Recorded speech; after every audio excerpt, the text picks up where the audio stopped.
the story of Tonopah is really just the story of their production. It was discovered in 1900, big outcropping veins at surface.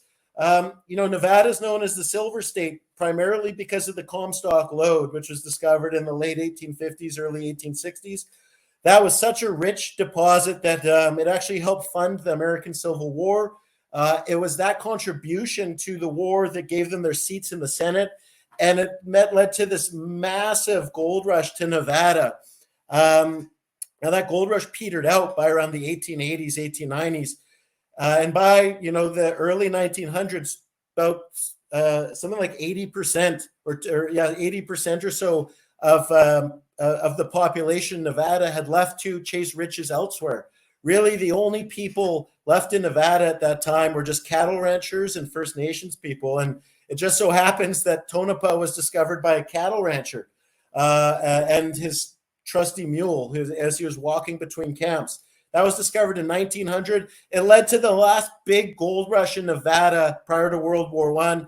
Really, the lower half of the Walker Lane gold fields, Beatty, all of that was discovered because of the gold rush that Tonopah brought. So they say that Nevada became a state because of the Comstock, but it stayed a state because of Tonopah Silver District discovery and all of the riches that it unlocked.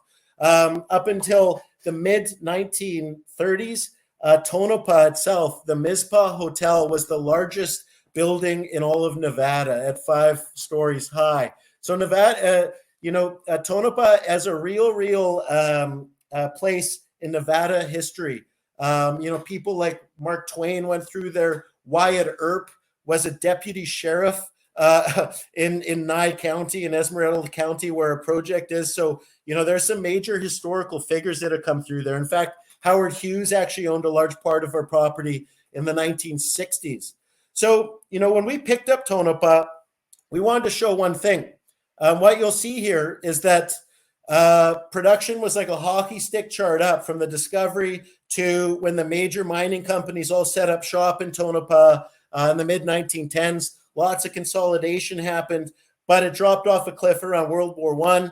And then you'll see in the 1920s, things really took a turn, because up until the 1920s, silver was pegged at about $1 an ounce. By 1930, it was 25 cents an ounce.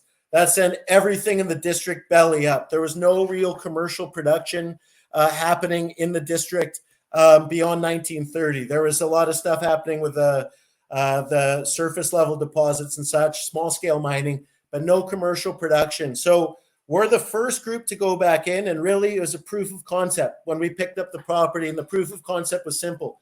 It was that the old timers did not stop mining because they ran out of gold and silver.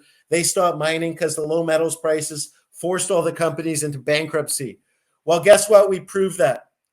In a year and a half of drilling, we put out our maiden resource estimate. And our maiden resource estimate just focused on the 2 areas of our project that the old timers were either mining or preparing to mine, i.e. did underground development, but never got around to pulling out the ore. And we showed in just a year and a half worth of drilling that they left behind in just those 2 areas about 43 million silver equivalent ounces.